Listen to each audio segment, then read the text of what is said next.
So this entire video was fully AI generated. If you're a gamer, here's a piece of gear that you need that's under $100 right now. This is the Keyboy handheld console by Enlight. It has over 20,000 pre-installed classic games like Ocarina of Time. And yesterday, as you can see here, I made around $4.5 thousand from this exact AI video strategy. So let me show you click by click which tools I'm using, how you can prompt and edit ads and videos exactly this way in under 15 minutes. I don't need any previous experience at filming or editing, none of that. I'm just gonna show everything step by step. So let's get started. So the first thing you have to do is you have to find a video as a reference. The easiest way of making content right now with AI is remaking existing content which is already out there. And that's how you can train making really good videos, and later on you can put your own creativity and thoughts into it. So the first thing I did here is use TikTok as a source and find a video like this. After you found the video, you just download it using Snaptik, for example,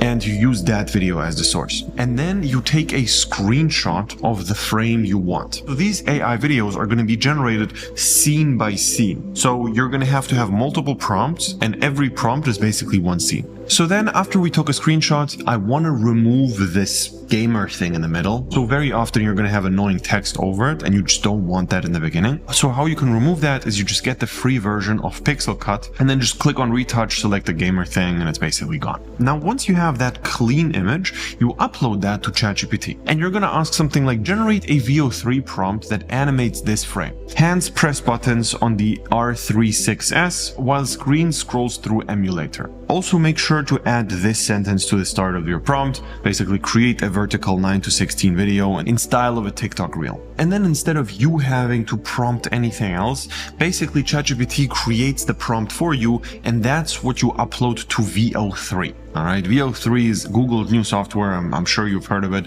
It's absolutely insane. And that's also where we're going to create the videos. And by the way, if you want to get my prompt templates, just DM me prompt templates on Instagram. I'm going to send you all of them for free. Anyways, we go on VO3. Now VO3 will literally create the video for you right away. So what's really important is that you should add no camera movement for the consistency. The more camera movement there's going to be, the less consistent everything is going to seem. So the goal is always to make the clips look like it's one thing. If you make two clips and the product or the character or something looks different in each clip, it's going to be really suspicious and people are going to think it's AI or people are going to think it's off. Okay, so you have to make sure that things stay consistent, and you can do that by avoiding all camera motion and saying that in the prompts as well. Now, we're not going to only upload the text, but also the screenshot which we took from TikTok into VO3. And this is basically what you get. And it's insane. Like, what shocked me the most is that AI auto-generated the gameplay on the screen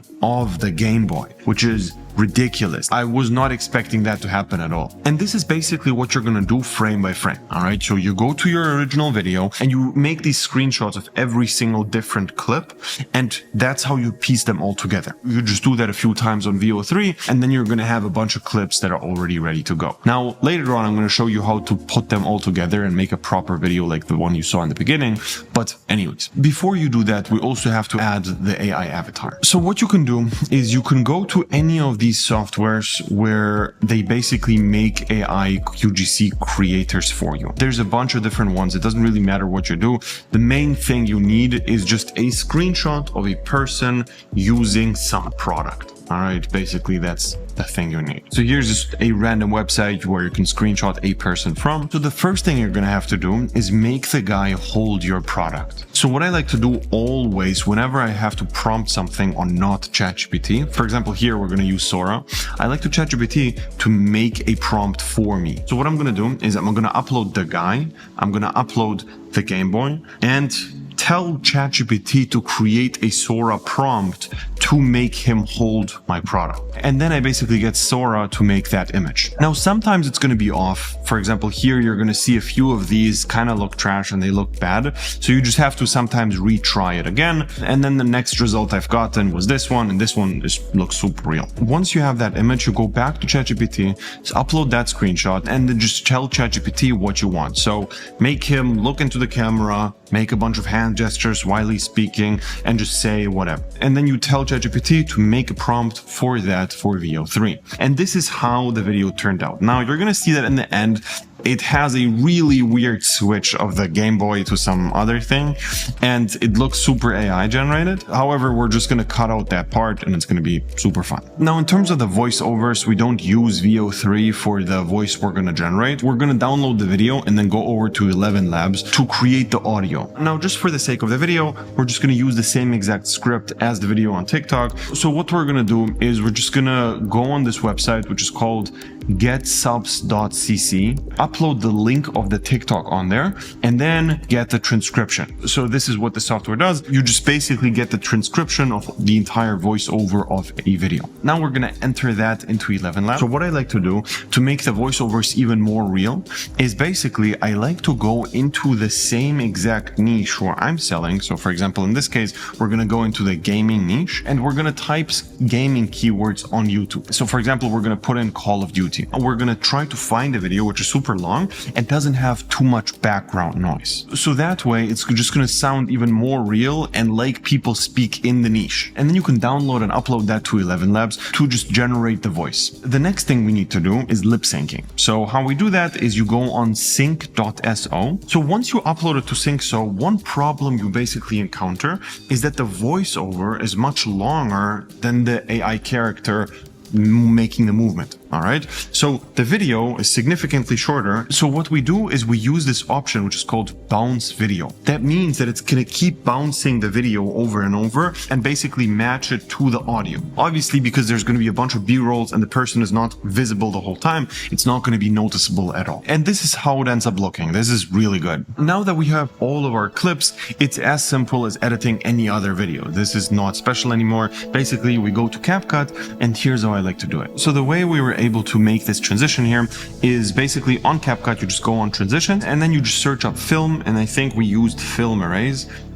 We selected that, and here it's really important to adjust the duration so it actually looks good, basically how long it takes to transition into the next thing. In between every clip, you're going to have some sort of transition like that to make it look even cooler and get the video to look like super crisp. One general rule you can always follow to add a layer of dimension is basically whenever you have a transition, you would also want to add like a sound effect to it. The one we use here is camera shutter, and we just put it exactly at the same time as the transition happens. So these two just go really well together, and that's why everything looks so crisp and dynamic. Every few transitions you should use a different sound effect. It shouldn't be always the same one, but it's not that complicated. It's pretty much it. The other transition we used here is the pull-in. You search up pull-in and you just put it on the clip and that's it. The duration we usually use is 0.3. As the next one, we use the glitch effect. So we put it on 0.3 seconds and there we have it. And then you basically search up the same exact sound which matches it. So if I search glitch, we're going to find something which sounds really good. Then whenever something happens where the sound is kind of missing, for example, here when we press the keyboard, you don't hear a sound on that. We can just add fake keyboard sounds to make it look even better. And it's always better to have sound effects when things are happening. The captions, you can just throw them on with the AI, and it's very simple on CapCut. So you just put them on and that's it. You can decide which ones match. I think this one does look really good for ours. So one trick you can use when you want to replicate someone else's video or copy a moment, you can just upload their video onto CapCut as well and then match it to yours and see what they did different, etc. So you match the cuts, etc. Now obviously you would want to make it unique and add your own specialties like we did it here, but I think you get the point. Now over the last few months we've been going super deep on AI research and generally trying to figure out how to use AI the best way for our dropshipping business and the dropshipping businesses of our clients. We've been getting the best results I've ever seen in my whole life, and you have to jump on this whole AI thing. If you're interested in learning about AI dropshipping, you can actually click the link below, sign up for a free consultation session, and we're going to figure out if it's a good fit. And if yes, we're going to start working in a one-on-one mentorship program where I'm going to just teach you everything you need to do to make money dropship. How to find winning products, how to make good stores, how to make the best ads, how to make the best videos, how to go viral, everything you need to know. If you're interested, click the link below and I will see you very, very soon.